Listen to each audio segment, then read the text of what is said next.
Prince Charles has been heir to the throne for 7 decades, and he has been the Prince of Wales for most of his life. But for a bizarre reason, Charles nearly missed out on a prince title when he was born.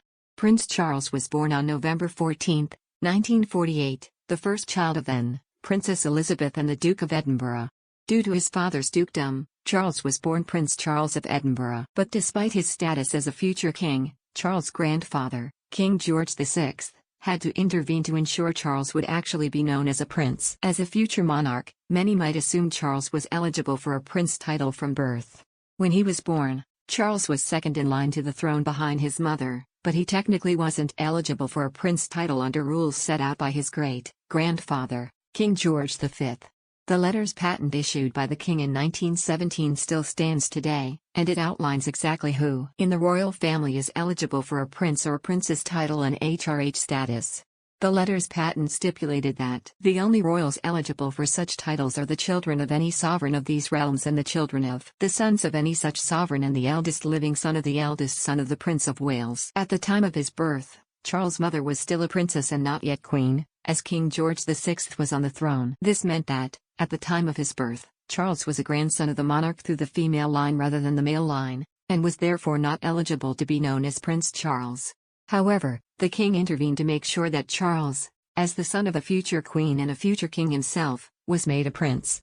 King George VI issued a letters patent in 1948 which ensured all of Princess Elizabeth and the Duke of Edinburgh's children were given prince or princess titles.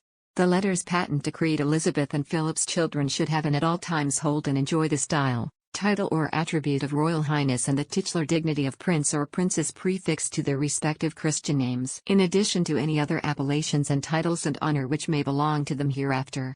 Because of this change, Princess Anne was also automatically born with a princess title in 1950. The Queen succeeded the throne following the death of her father in 1952, and she welcomed 2 more children with Prince Philip. But Prince Andrew and Prince Edward would have been born with Prince and HRH titles anyway without King George V's letters patent, as both were born to the reigning sovereign at the time. The Prince of Wales title is traditionally given to the heir apparent to the throne, and Prince Charles was given the title by the Queen in 1958. Charles became the Duke of Cornwall automatically upon his mother's accession to the throne, and he inherited the Duchy of Cornwall with it. Charles also became the Duke of Rothesay and the Earl of Carrick when his mother became Queen. Following his father's death in 2021 aged 99, Charles also holds the title of Duke of Edinburgh as he inherited it as Prince Philip's eldest son.